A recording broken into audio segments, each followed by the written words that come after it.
بسم اللہ الرحمن الرحیم۔ پیارے بچوں، کیسے ہیں آپ سب؟ امید کرتی ہوں کہ آپ تمام بخیر ہوں گے۔ دیکھو، آج ہم شروع کرنے والے ہیں یہ جو ہماری نئی سیریز شروع ہوئی تھی، اسی کا لیسن نمبر 4۔ ٹھیک ہے، کون سا ہے؟ الی الغابتی،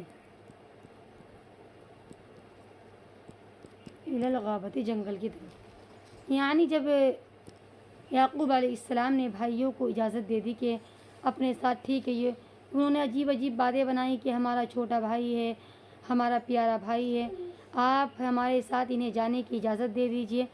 اب یعقوب علیہ السلام کو یہ معلوم تو نہیں تھا کہ ان کے دل میں کیا چھپا ہوا ہے، کہ وہ انہیں کنویں میں ڈالنے جا رہے ہیں۔ تو انہوں نے سوچا چلو بھائی ہیں، بھائی بھائی ساتھ ہی کھیلتے ہیں، تو انہوں نے اپنے دل پر پتھر رکھ کر انہیں جانے کی اجازت دے دی۔ تو اس کے بعد کیا ہوا کہ وہ جنگل کی طرف، الی الغابتی، جنگل کی طرف چلے۔ ٹھیک ہے، وفرح الاخوۃ کثیرا، اور بھائی بہت زیادہ خوش ہوئے۔ لما اذن یعقوب لیوسف، جس وقت یعقوب علیہ السلام نے یوسف علیہ السلام کے لیے اجازت دے دی۔ حالانکہ یعقوب علیہ السلام کبھی بھی یوسف علیہ السلام کو اجازت نہیں دیتے تھے ان کے ساتھ میں جانے کی، بھائیوں کے ساتھ میں رہنے کی، دور دراز جانے کی، آس پاس میں تو کہیں پر بھی کھیلتے رہو۔ لیکن جب انہوں نے زیادہ اصرار کیا تو انہوں نے اجازت دے دی۔ جس وقت یعقوب علیہ السلام نے یوسف علیہ السلام کے لیے اجازت دے دی تو بھائی بہت زیادہ خوش ہوئے۔ اس میں فریحہ جو ہے، اس کا مظاہرہ یفرح آتا ہے، یہ باب سمع یسمع سے آتا ہے۔ ٹھیک ہے، اس کے معنی آتے ہیں خوش ہونے کے، کثیراً بہت زیادہ۔ ازینہ کا مظاہرہ یعزنو آتا ہے، ازینہ کے معنی آتے ہیں اجازت کے، اس کا مظاہرہ یعزنو آتا ہے، اس کے معنی آتے ہیں اجازت کے۔ وذهبوا الى غابۃ، وہ تمام کے تمام گئے الى غابۃ، جنگل کی طرف۔ والقوا یوسف فی بئر فی الغابۃ، اور انہوں نے یوسف علیہ السلام کو جنگل کے ایک کنویں میں ڈال دیا۔ ولم یرحموا یوسف الصغیر، انہوں نے رحم نہیں کھایا چھوٹے یوسف علیہ السلام پر۔ ولم یرحموا یعقوب الشیخ الکبیر، انہوں نے رحم نہیں کھایا بڑے بوڑھے یعقوب علیہ السلام پر۔ یعنی وہ یوسف علیہ السلام کو تمام کے تمام لے کر گئے اور جا کر کے جنگل کے ایک کنویں میں انہیں ڈال دیا۔ انہیں بالکل بھی چھوٹے یوسف پر اور ان کے والد بڑے بوڑھے یعقوب علیہ السلام پر بالکل بھی رحم نہیں آیا۔ ذہبوا جو ہے جمع مذکر غائب کا صیغہ ہے، اس میں جو ہم ضمیر ہے وہ کس کی طرف لوٹ رہی ہے؟ بھائیوں کی طرف لوٹ رہی ہے، جمع مذکر غائب۔ ٹھیک ہے، غابتن کی جو جمع آتی ہے وہ غابات آتی ہے، اس کے معنی آتے ہیں جنگل کے۔ ٹھیک ہے، غابتن جمع غابات۔ القوا بھی جمع مذکر غائب کا صیغہ ہے کہ انہوں نے ڈال دیا یوسف علیہ السلام کو فی بئر، ایک کنویں میں، فی الغابۃ، جنگل کے۔ اور رحمہ یرحمو آتا ہے، رحمہ اس کا ماضی آتا ہے، رحمہ یرحمو، یرحمو بھی جمع مذکر غائب کا صیغہ ہے۔ ٹھیک ہے، ولم یرحموا یعقوب الشیخ الکبیر، اور انہیں بڑے بوڑھے یعقوب علیہ السلام پر بھی رحم نہیں آیا۔ یعنی انہوں نے یوسف علیہ السلام کو، اتنا چھوٹا بچہ ہے اور ان کا بھائی بھی تھے، اس کے باوجود بھی انہیں ذرا رحم نہیں آیا، ذرا سا بھی ترس نہیں آیا کہ ہمارا بھائی ہے، کس طرح سے یہ اس بیابان جنگل کے کنویں میں رہے گا، کس طرح سے یہ کھائے گا، کہاں سے یہ پیے گا، اور کیا ہمارے والد پہ بیتے گی، کیا ہمارے والد سوچیں گے۔ انہیں ذرہ برابر بھی اس بات کا خیال نہیں آیا، ذرہ برابر بھی انہیں رحم نہیں آیا۔ وَكَانَ يُوسُفُ وَلَدًا صَغِيرًا، اور یوسف علیہ السلام چھوٹے بچے تھے۔ وَكَانَ قَلْبُهُ صَغِيرًا، اور ان کا دل بھی چھوٹا تھا، یعنی خود بھی وہ چھوٹے بچے تھے اور ان کا دل بھی چھوٹا ہی تھا۔ وَكَانَتِ الْبِئْرُ عَمِيقَةً، اور کنواں جو تھا وہ گہرا تھا۔ وَكَانَتِ الْبِئْرُ مُظْلِمَةً، اور کنواں اندھیری والا تھا۔ وَكَانَ يُوسُفُ وَحِيدًا، اور یوسف علیہ السلام وہاں پر تنہا تھے۔ ہمارا بھی چھوٹا کوئی بچہ ہو، اسے بیابان جنگل میں کوئی چھوڑ دے، کنویں میں ڈال دیں جس میں صرف اور صرف اندھیرا ہو، تو بتاؤ بچے کے اوپر کیا بیتے گی۔ تو وہی یوسف علیہ السلام کی بات بتلا رہے ہیں کہ جس کنویں میں انہیں ڈالا گیا تھا وہ کنواں بالکل گہرا تھا، اور وہ کنواں جو تھا اس کنویں کے اندر بالکل تاریکی تھی، اندھیرا تھا، اور یوسف علیہ السلام اس کے اندر تنہا تھے۔ ولیکن اللہ بشر یوسف، اور لیکن اللہ تعالیٰ نے یوسف علیہ السلام کو بشارت دی۔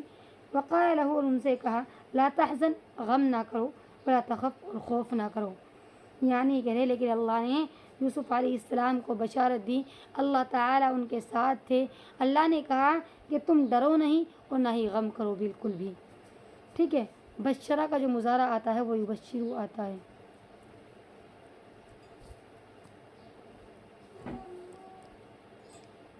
بشرہ یبشرو اس کے معنی آتے ہیں بشارت دینے کے، خوشخبری دینے کے، ٹھیک ہے۔ اور تحزن جو ہے یہ حزینہ آتا ہے، اس کا ماضی حزینہ یحزنو سے تحزن ہے یہ، ٹھیک ہے۔ یہ مطلب نہیں کا صیغہ ہے کہ تم غم نہ کرو اور نہ ہی خوف کرو۔ تخافو جو ہے اس کا ماضی آتا ہے خافا، ٹھیک ہے۔ یعنی اللہ نے انہیں تسلی دی کہ آپ نہ ہی تو غم کرو اور نہ ہی خوف کرو، میں تمہارے ساتھ ہوں۔ ان اللہ معک، بے شک اللہ آپ کے ساتھ ہے۔ وسیکون لک شأن، ان قریب آپ کے لیے کوئی شان ہوگی۔ یعنی اللہ تبارک و تعالیٰ نے یوسف علیہ السلام کو دلاسا دیتے ہوئے کہا کہ بے شک اللہ آپ کے ساتھ ہے، ان قریب آپ کے لیے کوئی شان ہوگی۔ سیحضر الیک الاخوۃ، ان قریب بھائی تمہارے پاس حاضر ہوں گے، وتخبرہم، اور اس کا بات سے باخبر کریں گے، اس بات کو بتلائیں گے، بما فعلوہ، جو انہوں نے کیا، جو انہوں نے تمہارے ساتھ کیا ہے، وہ اس بات کو ایک دن ضرور آ کر تمہارے سامنے بتلائیں گے۔ یہ جو تخبر ہے نا، اس کا ماضی آتا ہے اخبرہ، اخبرہ یخبرو سے تخبرو ہے، ٹھیک ہے۔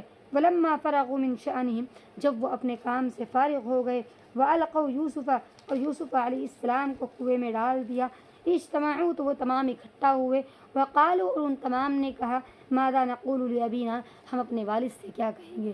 یعنی جب وہ اپنے کام سے فارغ ہو گئے، انہوں نے اپنا کام کر لیا، اور وہ پھر سوچا کہ اب بہانے بازی کیا ملائیں گے، اپنے والد سے جا کر ہم کیا کہیں گے، تو اسی کے لیے وہ اکٹھا ہوئے۔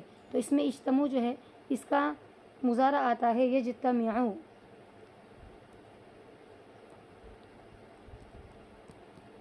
اجتماع اجتماعاً باب افتعال سے آتا ہے، اس کے معنی آتے ہیں اکٹھا ہونے کے۔ یعنی اب ہم نے یوسف علیہ السلام کو تو ڈال دیا، ہم والد سے جو ایک بہانہ ملا کر لائے تھے، ہم والد کو کیا جواب دیں گے۔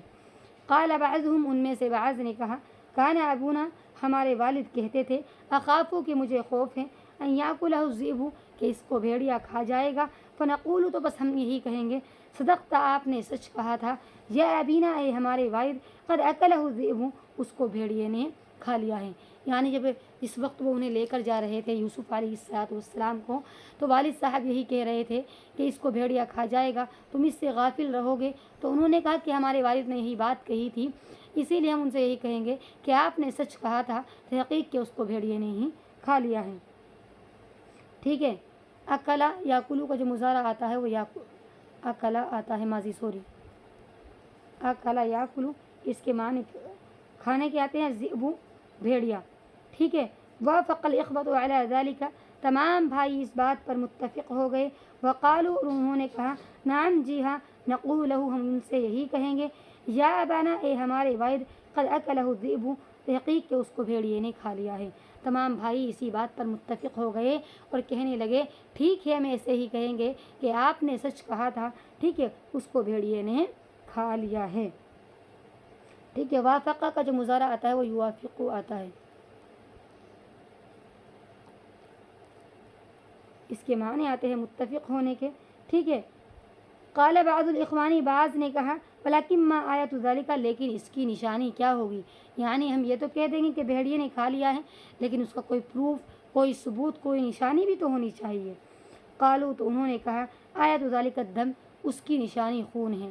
یعنی اگر ہمیں نشانی ہی بنانی ہے، کوئی ثبوت بنانا ہے، تو اس کا ثبوت کے لیے خون ہے۔ اخذ الاخوۃ کبشا، بھائیوں نے ایک مینڈھا لیا، وذبحوہ، اور اس کو ذبح کر دیا، واخذوا قمیص یوسف، اور یوسف علیہ السلام کی قمیص کو انہوں نے لیا، وصبغوہ، اور اس کو رنگ دیا، وفرح الاخوۃ جدا، اور بھائی بہت زیادہ خوش ہوئے، وقالوا، اور کہا، الآن یصدق ابونا، اب تو ہمارے والد ہماری بات کی تصدیق کریں گے، ہماری بات کو سچ مانیں گے۔ یعنی انہوں نے کہا کہ اگر ہم یہ تو ہم جا رہے ہیں، ہم کہہ دیں گے بھیڑیے نے کھا لیا، اب اس کی کوئی نشانی، کوئی آیت، کوئی ثبوت، کوئی پروف بھی تو ہونا چاہیے۔ تو بھائیوں نے کہا کہ اس کی نشانی خون ہو سکتی ہے۔ ہم میں ایک کام کرتے ہیں، ایک مینڈھا لیا انہوں نے تمام نے، اور اس مینڈھے کو ذبح کیا اور یوسف علیہ السلام کی جو قمیص تھی اس کے خون میں رنگ دی، اور اس کے بعد پھر کیا کہنے لگے، اور بہت زیادہ خوش ہونے لگے کہ اب تو ہمیں کوئی پریشانی نہیں ہے، ہمارے والد ہماری بات کی تصدیق کر لیں گے۔ اس میں جو اخذ ہے اس کا مضارع آتا ہے یا اخذو، اخذ یا خذو، اس کے معنی لینے کے آتے ہیں۔ ذبح، اس کا مضارع آتا ہے ذبح یذبح، ذبح یذبح، ٹھیک ہے۔ سبغ کا مضارع آتا ہے یسبغو،